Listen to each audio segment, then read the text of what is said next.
Եվրասիական տնտեսական միության անդամ երկրները մայիսին Ղազախստանում կայանալիք գագաթնաժողովում կքննարկեն Հայաստանն արևմուտքի ուղեծիր ներքաշելու փորձերի հետ կապված հարցերը։ Հայաստանի կառավարությունից Ռուսաստանին տեղեկացրել են, որ զբաղված են նախընտրական գործերով եւ չեն կարողանա մեկնել Եվրասիական տնտեսական միության առաջնորդների Ղազախստանում սպասվող հանդիպմանը։ Печально, потому что хорошие Դա իհարկե տխուր կլիներ, որովհետև սա լավ հնարավորություն է քննարկելու այն հարցերը, որոնք օդում կախված են։ Այս բոլոր հարցերը ազնվոր են եւ բացահայտ քննարկելու հնարավորությունը կստեղծվի մայիսի վերջին, երբ Ղազախստանում կկայանա Եվրասիական բարձրագույն տնտեսական խորհրդի գագաթնաժողովը։ Եվրամիությունը պնդում է Հայաստանն իր ուղեծիր ներքաշելու հարցը, այդ թվում այն առավելությունների կորստի ռիսկի գնով, որոնք Հայաստանն ունի Եվրասիական տնտեսական միության շրջանակում, ըստ Լավրովի Երևանը կկորցնի ԵԱՏՄ շրջանակում իր բոլոր արտոնությունները։ У нас отношения с Арменией. Մեր Հայաստանի հետ հարաբերությունները մտերիմ են, դաշնակցային, բայց միևնույն ժամանակ դրանք հեշտ չեն հաշվի առնելով, թե ինչպես է արևմուտքը փորձում Հայաստանը իրեն ենթարկեցնել, խզել Հայաստանի, ԱՊՀ-ում եւ ԵԱՏՄ-ում իր գործընկերների հետ փոխշահավետ տնտեսական առևտրային ներդրումային կապերը։ Ռուսաստանի բարձրաստիճան պաշտոնյաների Հայաստանին ուղղված զգուշացնող մեսիջներին Հայաստանից արձագանքել են փոխվարչապետի մակարդակով։ Մհեր Գրիգորյանը ռուսական լրատվամիջոցին տված հարցազրույցում հայտնել է, թե Հայաստանը հրաշալի պատկերացնում է Եվրոպական միությանը եւ Եվրասիական տնտեսական միությանը միաժամանակ անդամակցելու անհնարինությունը, եւ երբ նման անհրաժեշտություն հասունանա, ըստ Գրիգորյանի, համապատասխան որոշումը կկայացնեն Հայաստանի քաղաքացիները։ Մենք քաջ գիտակցում ենք, որ Հայաստանը չի կարող միաժամանակ լինել թե ԵԱՏՄ, թե ԵՄ անդամ, եւ ակնհայտ է, որ ապագայում մեզ անհրաժեշտ կլինի համապատասխան որոշում կայացնել։ Ընդ որում այս հարցի վերաբերյալ որոշումը անշուշտ կկայացնեն Հայաստանի քաղաքացիները, այս պահին նման անհրաժեշտություն չկա։ Ռուսաստանի Պետդումայի նախագահ Վյաչեսլավ Վոլոդինի տվյալներով Եվրամիությանը հնարավոր անդամակցության մասին խոսակցությունների ֆոնին Հայաստան-Ռուսաստան ապրանքաշրջանառությունը 2025-ին կտրուկ նվազել է 45.4%-ով եւ այդ բացասական միտումն ըստ Վոլոդինի պահպանվում է։ Հայաստանում աշխատող եւ այնտեղ բիզնես հիմնած Ռուսաստանի քաղաքացիները սկսել են փակել ձեռնարկությունները եւ հեռանալ, ինչը կապված է ստեղծված անորոշության եւ ապագայում հնարավոր խնդիրների հետ։ Փորձագետների գնահատականներով ԵԱՏՄ-ից Հայաստանի դուրս գալը կարող է երկրին արժանալ հնայի 15-ից 20%-ի կորուստ, ինչը կազմում է առնվազն $5 միլիարդ։ Կորուստները ավելի շատ կլինեն եւ դրանցից ոչ բոլորն են առնչվում ֆինանսներին։ Արդեն տեսնում ենք պատմությունը վերախմբագրելու, ազգային ու ավանդական հիմքերը խարխլելու փորձեր։ Ռուսաստանի նախագահ Պուտինն էլ մայիսին հայտարարել է, որ Երևանը պետք է հնարավորինս շուտ կողմնորոշվի Եվրամիությանը կամ ԵԱՏՄ-ին անդամակցության հարցում, եւ այդ դեպքում ըստ Պուտինի հնարավոր կլինի գնալ քաղաքակիրթ ապահարզանի ճանապարհով։ Երևանում կայացել է Ախուրյան Արաքս գետերի ջրերի համատեղ օգտագործման Հայաստան-Թուրքիա հանձնաժողովի համատեղ նիստը։ Հայաստանի եւ Թուրքիայի սահմանային անցակետում ջրառ ընկերության վարչական շենքում կայացած հանդիպումից հետո ջրառի տնօրենը հավաստիացրել է, որ կնքված փաստաթղթերը կազմվել են փոխշահավետ պայմաններով։ Հանդիպման ընթացքում ձեռք են բերվել մի շարք կարևոր պայմանավորվածություններ։ Գյորջյան Կասկադ 60 ամիս փուլային վճարում բազմաթիվ առավելություններ։ Դատական նիստերի ձգձգումները ու մեղադրյալների ուղեկցման խնդիրները քրեական արդարադատության համակարգում մնում են ոլորտի ամենատանջված թեմաներից։ Փաստաբանների խոսքով հատկապես կալանավորված անձանց դատարան տեղափոխելու գործընթացում հաճախ առաջանում են կազմակերպչական խնդիրներ, որոնք երբեմն կարող են ազդել նաև դատավարության բնականոն ընթացքի վրա, քանի որ ոստիկանությունը երբեմն պատշաճ չի իրականացնում մարդկանց տեղափոխումը։ Պրոբացիայի ծառայությունները ինքնացում է ես ուղեկցողը չեմ։ Իմ դիազորությունների մեջ ուղեկցման դիազորություն չկա։ Պետք է ուղեկցի ոստիկանությունը։ Ոստիկանությունն էլ ասում է, ես մենակ բացառապես կուղեկցեմ, այդ անպատասխան դրության պայմաններում, բայց օրինակ եթե վարդը դատարանի որոշմամբ հիվանդանոց պետք է գնա, բուժման եւ այլնի հետ կապված հիվանդանոց գնալուց այս դեպքում երկու մարմիններն էլ հրաժարվում են ուղեկցելուց։ Կառավարությունը երկարատև դատական գործերի խնդրի հետ կապված առաջարկում է փոփոխություններ կատարել քրեական դատավարության եւ քրեակատարողական օրենսգրքերում, ներդնելով հեռավար դատական նիստերի անցկացման հնարավորությունը։ Նախատեսում են, որ մեղադրյալները կամ դատապարտյալները որոշ դեպքերում դատական նիստերին կկարողանան մասնակցել տեսակապի միջոցով, քրեակատարողական հիմնարկներից կամ ձերբակալվածների պահման վայրերից։ Հիմնական նպատակը նախագծում ձևակերպված է հասարակական կարգի առողջության վարույթի մասնավոր մասնակիցների հիմնական իրավունքների եւ ազատությունների պաշտպանության, անվտանգության ապահովման, հանցագործությունների կանխման եւ ողջամիտ ժամկետներում դատական քննության ապահովման նպատակով Նախագծով սահմանում են նաև երաշխիքներ։ Կողմերը պետք է տեսնեն ու լսեն միմյանց, իսկ մեղադրյալը ու պաշտպանը հնարավորություն կունենան գաղտնի հաղորդակցվելու։ Փաստաբանները սակայն զգուշացնում են միայն տեխնիկական լուծումը բավարար չէ։ Ընդգծում են, որ քրեական դատավարությունում կարևոր է նաև դատարանի եւ դատավարության մասնակիցների անմիջական առերեսումը։ Մասնագետների կարծիքով դատական նիստերը հաճախ հետաձգվում են նաև դատախազների ծանրաբեռնվածության եւ նիստերին չներկայանալու պատճառով։ Նրանց համոզմամբ պետությունը պետք է ավելացնի դատախազների թիվը, որպեսզի չտուժեն դատավարական ժամկետները։ Գլոբալ եթե հարցին նայենք, դատարանի ճիշտ որոշում կայացնելու համար ես կարծում եմ, որ պետքա կոնկրետ դատավարության մասնակիցը պետքա տեղում լինի, որովհետև այդ անձի վարքից դրսևորած հոգեբանական շատ հարցեր կա, որ պետք է հասկանանք մեղադրյալը ենթակա քրեական պատասխանատվության թե չէ։ Օրենսդրական փոփոխությունների հիմնական ուղղությունը ըստ մասնագետների մոտենում է անգլո-ամերիկյան նախադեպային իրավունքի մոդելին, թեև այն էապես տարբերվում է Հայաստանում գործող համակարգից։ Փորձագետների կարծիքով հեռավար դատական նիստերի արդյունավետությունը կախված է լինելու ոչ միայն օրենքից, այլև դրա կիրառման մեխանիզմներից։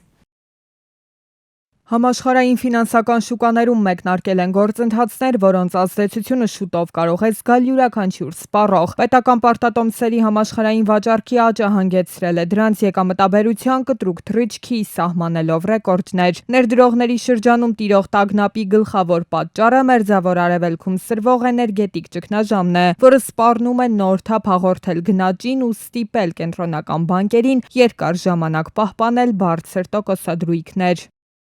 Մենք պետք է պատրաստ լինենք այն իրողությանը, որ աշխարհաքաղաքական լարվածության պատճառով էներգակիրների գների ցանկացած անսպասելի թռիչք կարող է փոշիացնել գնաճի դեմ մինչ օրս արձանագրված հաջողությունները։ Կենտրոնական բանկերն իրավունք չունեն վաղաժամ հաղթանակ հայտարարելու։ Տոկոսադրույքների երկարատև բարձր մակարդակը դառնում է նոր իրականություն, ինչը նշանակում է, որ պետական պարտքի սպասարկման ծախսերը կտրուկ աճելու են, ստեղծելով լրացուցիչ ճնշումներ ազգային բյուջեների վրա։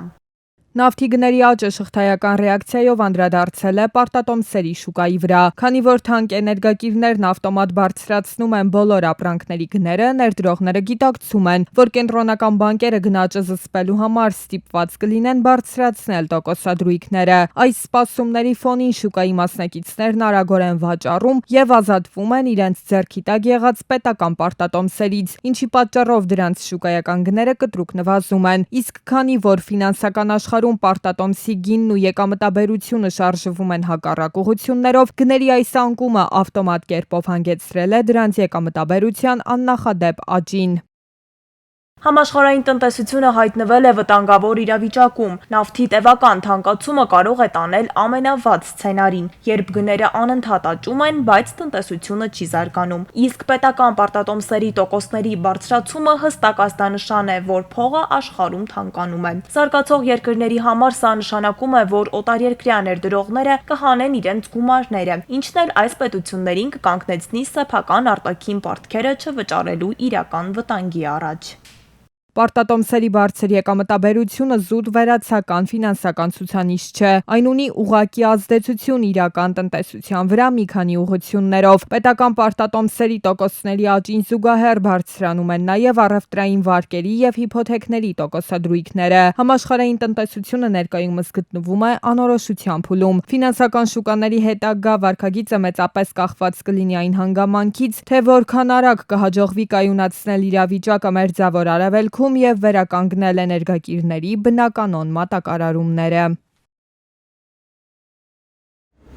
Բնակչության ծերացումը աստիճանաբար դառնում է ոչ միայն ժողովրդագրական, այլև սոցիալական ու տնտեսական լուրջ մարտահրավեր, ահազանգում են մասնագետները։ Ծնելիության նվազումը, կյանքի տևողության աճն ու երիտասարդ սերնդի փոփոխվող կենսակերպը փոխում են հասարակության կառուցվածքը, առաջ բերելով նոր խնդիրներ, աշխատուժի պակասից մինչև սերունդների միջև խորացող տարբերություններ։ Փորձագետների խոսքով այս փոփոխությունները հատկապես փոքր երկրների համար կարող են ավելի շոշափելի հետևանքներ ունենալ։ Ընթացքը ցույց է տալի ծնվածների թիվը քանի գնալ նվազելու է։ Բնակչությունը կանգնած է դեմոգրաֆիական ճգնաժամի առջև, երկրատնդի մակարդակում դա ակնհայտ է։ Խնդիրը միայն թվերի հետ կապված չէ, նշում են մասնագետները։ Ասում են, երբ հասարակությունում նվազում է երիտասարդների թիվը, փոխվում է նաև տնտեսական բեռի բաշխումը, քանի որ աշխատող բնակչության վրա մեծանում է պատասխանատվությունը ապահովելու տարեցների սոցիալական եւ կենսաթոշակային կարիքները։ Աշխատող մասը բնակչության, որը ստեղծում է բարիքներ ու եկամուտները,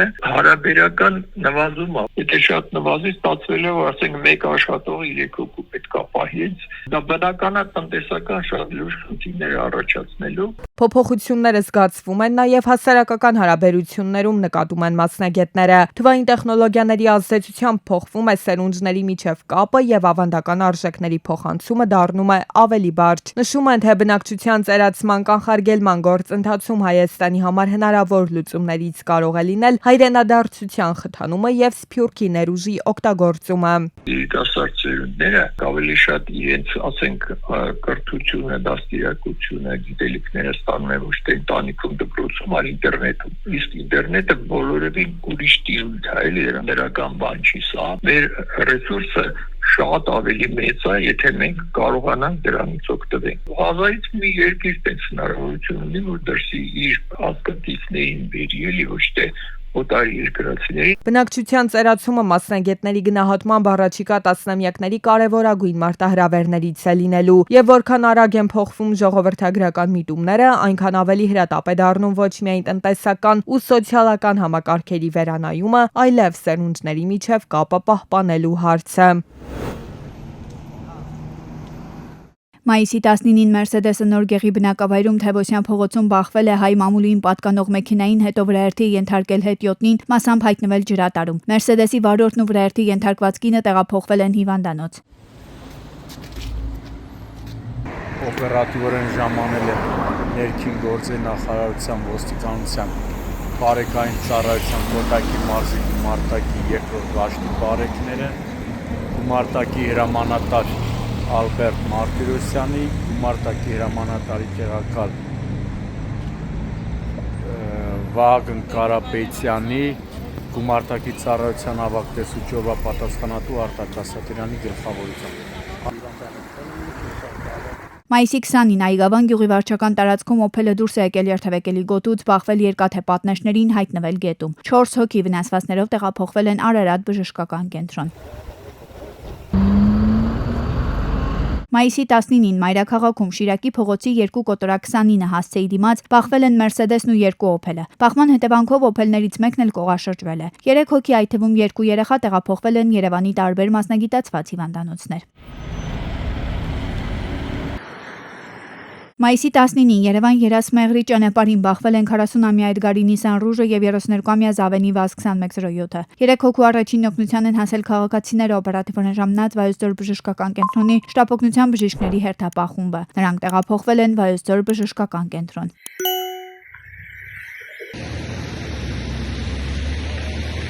Մայիսի 18-ին Գյումրիում Վազգեն Սարգսյան փողոցի 1 կոտորակ 27 հասցեի դիմաց բախվել են 5 մեքենա։ Վարորդներից Ժանը վնասվածքներով տեղափոխվել է Գյումրու բժշկական կենտրոն։